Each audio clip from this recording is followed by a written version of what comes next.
भैया जी ये रिक्शा कबाड़े में बेचना है, कितने रुपए मिल जाएंगे इसके? सही लगाना भैया पैसे। रिक्शा? ये तो एकदम बढ़िया रिक्शा है, इसे क्यों बेच रहे हो कबाड़े में? भैया जी हमारा बेटा बोल रहा है कि रिक्शा चलाना छोड़ दो, ये छोटा काम है, हमें शर्म आती है इसलिए बेचना पड़ रहा है। हाँ, शर्म आने वाली बात ही है। देखना कपड़े इनके इस काम में कितने मैले हो जाते हैं, और इज्जत दो पैसे की है नहीं। इससे बढ़िया कोई नौकरी कर लेंगे। हंस क्या रहे हो भैया? हंसने वाली बात थोड़ी ना है ये। हंस नहीं रहा यार, मुझे अपने पुराने दिन याद आ गए। मैं भी अपने पापा को ऐसे ही बोलता था, ये जो कबाड़े की दुकान है ना, ये उन्हीं की जमाई हुई है।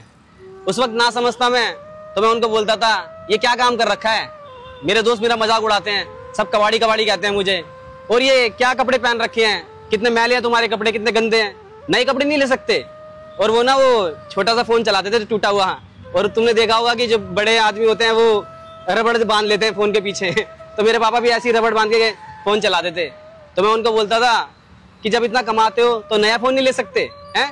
क्या फायदा इतनी कमाई का? मजाक बना रखा है मेरे दोस्तों के बीच में मेरा।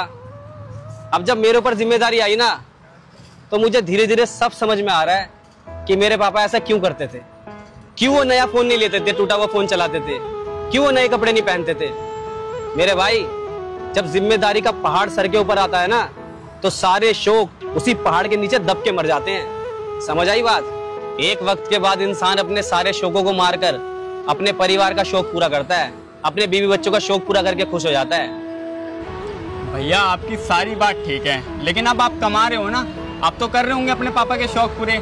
जब मैं भी कमाने लग जाऊंगा तो मैं भी इनके पूरे शौक कर दूंगा। फिलहाल तो ये मेरी बात माने। भाई शौक तो मैं सारे पूरे करता अपने पापा के, अगर वो जिंदा होते तो।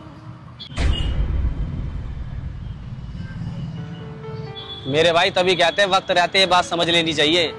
अपने बाप के काम पर ना कभी शर्म मत करना, इसी काम से तुम्हारी रोजी रोटी चल रही है। और जिन्हें तुम मैले कपड़े कह रहे हो ना मेरे भाई, ये मेहनत की कमाई के कपड़े हैं। और ये मेहनत की कमाई के कपड़े वो महंगे महंगे सूट से ज्यादा बेहतर है जो हराम की कमाई करके पहने गए हो। समझ आई बात? और अगर तुम सच में चाहते हो कि तुम्हारे पापा रिक्शा चलाना छोड़ दें, तो तुम इनकी नजरों में काबिल बन के दिखाओ।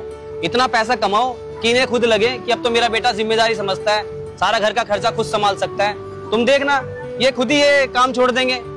लेकिन यार अपने बाप को नीचा मत दिखाओ, इनके काम को लेके ना शर्म मत करो। देखो बाकी मेरे को क्या, मैं तो ये रिक्शा ले लूंगा, मेरे को 1500 रुपए बचेंगे, क्यों भाई? लेकिन भाई मैं अपने फायदे के लिए ना किसी को गलत नसीहत नहीं देना चाहता। समझना मेरी बात।